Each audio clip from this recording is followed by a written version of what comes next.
स्वागत है दोस्तों हमारे YouTube चैनल आरडी शिक्षा में। आज हम हिंदी के कुछ ऐसे प्रश्न सीखेंगे, वो भी ट्रिक से, जो किसी भी परीक्षा में पूछे जा सकते हैं। तो चलिए दोस्तों शुरू करते हैं बिना समय गंवाए। ट्रिक को ध्यान से ज़रूर देखिएगा, बहुत ही मज़ा आने वाला है आज की वीडियो में। हमारा पहला प्रश्न है, परशुराम की प्रतीक्षा की कृति है। 5 सेकंड आपके लिए, फिर इसका आंसर बताएंगे।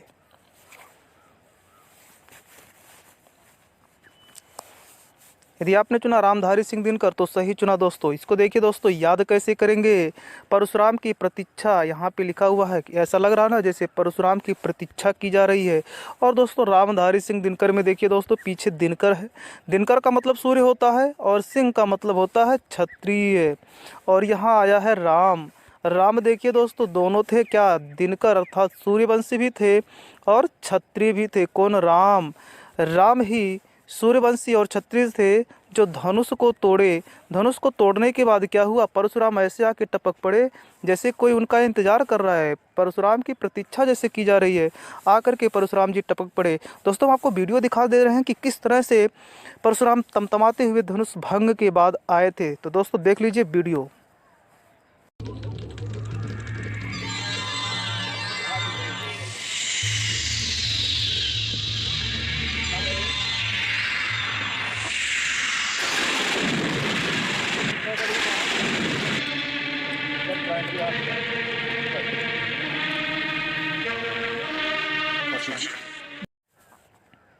तो दोस्तों आपने वीडियो में देखा किस तरह से परशुराम जी तमतमा करके आए और आ करके खड़मंडल मचा दिया सीता स्वयंवर में।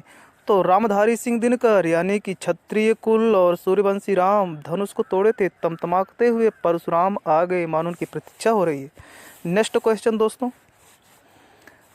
नेक्स्ट क्वेश्चन हमारा है, कवि हरि औध जी का रस है।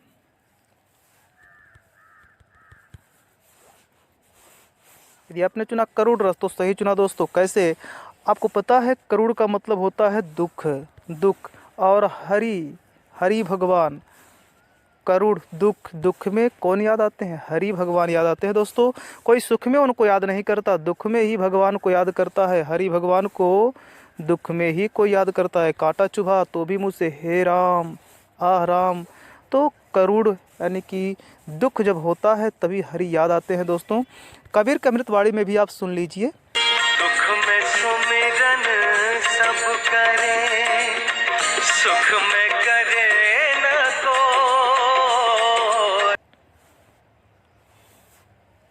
तो दोस्तों आपने सुना कि करुण में ही यानी कि जब दुख होता है तभी भगवान याद आते हैं, क्योंकि दुख में ही तो सब भगवान का सुमिरन करते हैं। आपने सुना।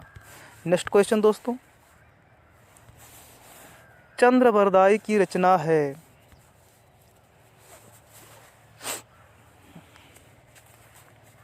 यदि आपने चुना पृथ्वीराज रासो तो सही चुना दोस्तों। कैसे याद रखेंगे? देखिए दोस्तों, यहाँ चंद्र है, चंद्रवरदाई में चंद्रमा है यानी चंद्र, और पृथ्वीराज में पृथ्वी है। दोस्तों आपको ये पता होना चाहिए कि चंद्रमा और पृथ्वी इन दोनों का बहुत ही घनिष्ठ संबंध है। दोनों एक दूसरे को बहुत चाहते हैं, तभी तो चंद्रमा हमेशा जब देखो तब आँख फाड़े पृथ्वी को देखता रहता है। चंद्रमा का पृथ्वी से बहुत गहरा प्रेम है। दोस्तों आप गाना सुन लीजिए इनके बारे में।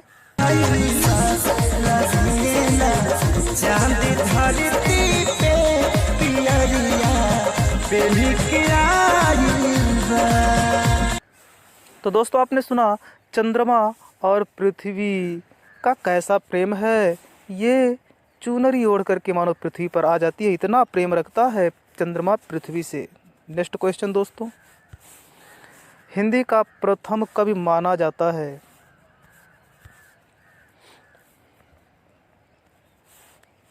यदि आपने चुना सरहप्पा दोस्तों तो सही चुना। क्यों? देखिए दोस्तों कैसे याद रखेंगे। प्रथम कवि, आपको पता है प्रथम कवि का मतलब क्या होता है? जिसने सबसे पहले कविता किया होगा हम उसी को तो प्रथम कवि कहेंगे ना दोस्तों।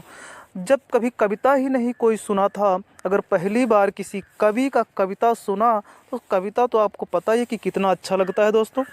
और जिसने कविता सुनी होगी पहले कवि की कविता, तो कितनी उसकी सराहना की होगी।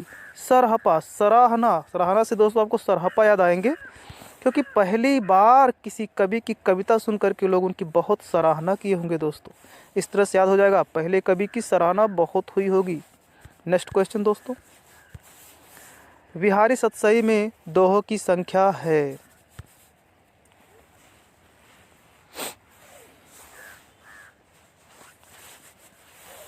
दोस्तों यदि आपने चुना 719 दोहा तो सही चुना। कैसे याद करेंगे? बिहारी सतसई, सतसई का मतलब हो जाता है दोस्तों 700, सतसई का मतलब 700।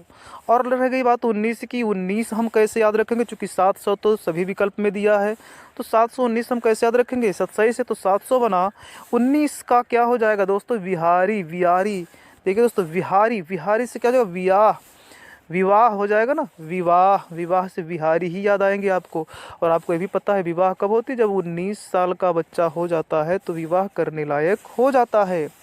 19 साल का जब हो गया तो विवाह करने लायक हो गया, तो विवाह यानी विहारी तो 19 साल, और सतसई से हो जाएगा 7, तो हो जाएगा विहारी सतसई 719।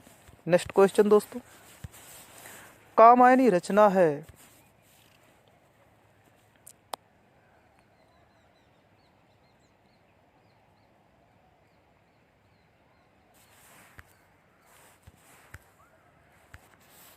दोस्तों यदि आपने चुना जयशंकर प्रसाद तो आपने सही चुना दोस्तों। देखिए दोस्तों, हम इसको कैसे याद रखेंगे? कामायनी में देखिए दोस्तों, काम आ रहा है, काम, कामा यानी काम। और आपको पता है कि कामदेव, शंकर ने कामदेव को भस्म कर दिया था। कामायनी में काम यानी कामदेव, और शंकर, जय शंकर, शंकर जी ने क्या किया? कामदेव को भस्म कर दिया था। आपको सबको पता है जय शंकर यानी शंकर जी ने कामदेव को भस्म किया, तो कामायनी से काम, और शंकर जी ने भस्म किया, तो कामायनी का हो जाएगा जयशंकर प्रसाद। नेक्स्ट क्वेश्चन दोस्तों, कठिन काव्य का प्रेत कहा जाता है। यदि आपने चुना केशव दास तो सही चुना दोस्तों। कैसे याद रखेंगे? यहाँ देखिए दोस्तों, प्रेत का शब्द आया है, प्रेत, और प्रेत का मतलब आप जानते हैं ना, भूत, प्रेत, पिशाच, बैताल। और यहाँ पे देखिए दोस्तों, केशव में शव, शव आया है ना, शव का मतलब क्या होता है? लाश। किसी की लाश को क्या कहते हैं? शव कहते हैं। और आपको पता है दोस्तों, प्रेत और लाश समझ गए होंगे दोस्तों। प्रेत और लाश में क्या होता है? लाश यानी मरा हुआ इंसान क्या बन जाता है? प्रेत बन जाता है। लाश यानी लाश क्या बन जाता है? प्रेत। तो जब भी प्रेत की बात आएगी तब भी सौ याद आएंगे, यानी कि केशव दास, सौ यानी कि लाश। नेक्स्ट क्वेश्चन दोस्तों, कामायनी महाकाव्य में सर्गों की संख्या है।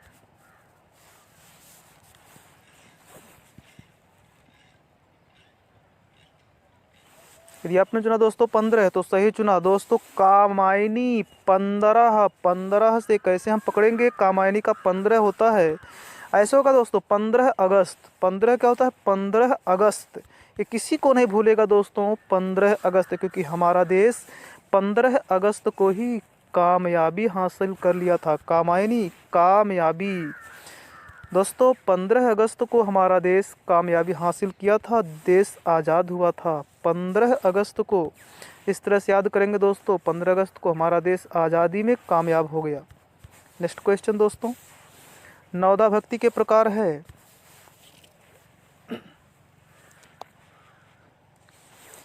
यदि आपने चुना 9 तो सही चुना दोस्तों। कैसे याद रखेंगे? नवधा, नवधा में देखिए दोस्तों 9 आ ही रहा है, उसमें कहने की कोई बात ही नहीं है। जब भी नवदा भक्ति की बात आवे तो नवधा में 9 आपका मिल जाएगा। इस तरह से हमारा हो जाएगा 9। नेक्स्ट क्वेश्चन दोस्तों, रामधारी सिंह दिनकर को ज्ञानपीठ पुरस्कार मिला है।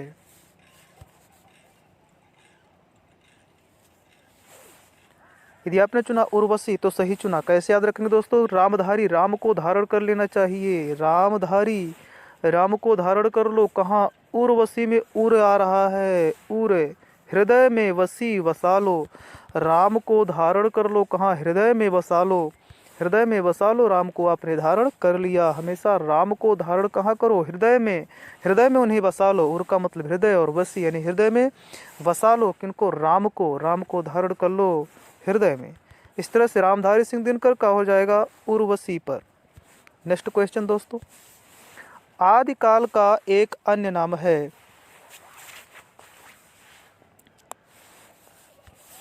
यदि आपने चुना सिद्ध सामंत काल तो सही चुना दोस्तों। कैसे याद रखेंगे? आदिकाल में देखिए दोस्तों, आदि आ रहा है, आदि। और आप जानते हैं कि आदि का बहुत काम होता है ना, चाय वगैरह में पड़ता है। तो चाय में पड़ता है आदि हम याद रखेंगे दोस्तों। यहाँ सामंत में देखिए दोस्तों शाम आया है, शाम। आप बोलते हैं दोस्तों ना कि शाम को चाय बन रहा है, उसमें आदि डाल दीजिएगा। क्या आदि? शाम को चाय बन रहा है, आदि डाल के बनाइएगा। शाम की चाय में आदि डाल देना, क्योंकि मुझे खांसी आ रही है, जुकाम पकड़ लिया, सर्दी पकड़ लिया, इसलिए शाम को जब चाय बनाना तो आदि जरूर डाल देना दोस्तों। तो सिद्ध सामंत यानी कि आदिकाल। नेक्स्ट क्वेश्चन दोस्तों, आलाखंड का दूसरा नाम है?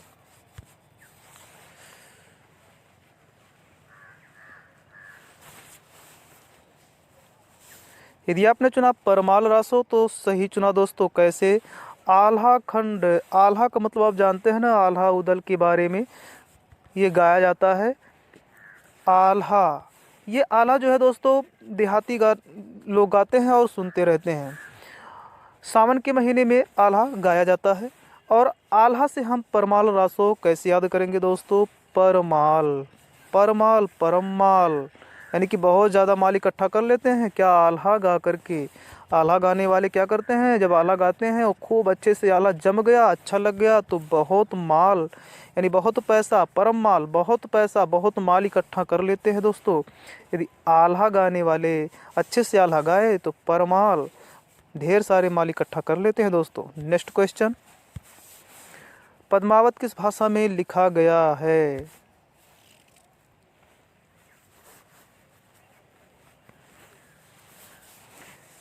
यदि आपने चुना दोस्तों अवधी भाषा तो सही चुना। पद्मावत, अवध, देखिए दोस्तों पद्मावत में अवध आ रहा है पीछे, अवध से क्या जगह? अवधि।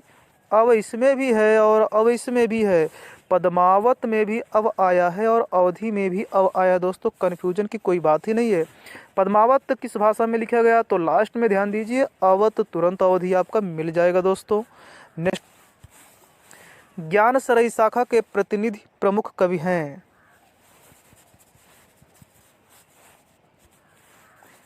यदि आपने चुना कबीर दास दोस्तों तो सही चुना। दोस्तों हम देखिए इसको कैसे याद रखेंगे।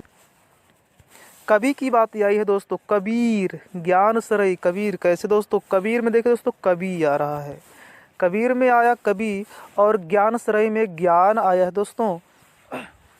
आपको पता है कि कवि कैसे बनते हैं? बहुत सारे ज्ञान का भंडार उनके पास होता है, तब तो जाकर के कोई कवि बनता है। ज्ञान से आपको याद आना चाहिए, ज्ञान का भंडार जब होगा कवि तभी बना जा सकता है दोस्तों। जब भी ज्ञान सरई की बात हो, ज्ञान की बात हो, समझ जाइए कबीर दास यानी कि कवि। कवि बनना आसान नहीं है, कवि वही बनता है जिनके पास ढेर सारे ज्ञान होते हैं। नेक्स्ट क्वेश्चन दोस्तों, कौन सा कवि रीतिकाल या श्रृंगार काल का है?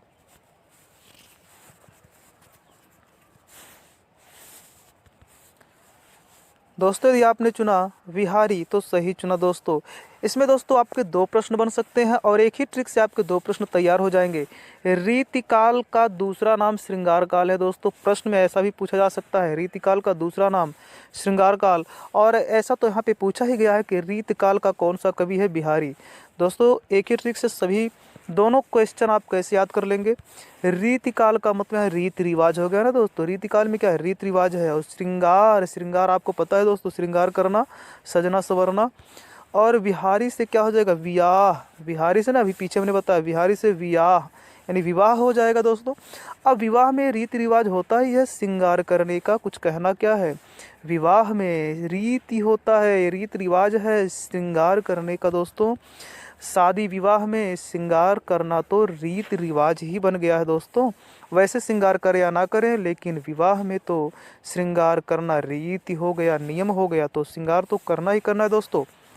तो जब भी रीति का नाम आवे तो रीति रिवाज बन गया श्रृंगार करने का। विहार यानी बिहार में यानी कि विवाह में दोस्तों। इस तरह से दोस्तों हमारा क्वेश्चन खत्म होता है। हमको आशा है कि आपको हमारा वीडियो पसंद आया होगा। इस तरह की वीडियो को देखने के लिए कमेंट बॉक्स में लिखकर बताएं कि आपको किस विषय पर वीडियो पाना है दोस्तों। हम उस विषय पे ट्रिक बना करके अपलोड करेंगे, आप उसको आसानी से देख पाएंगे। जय हिंद।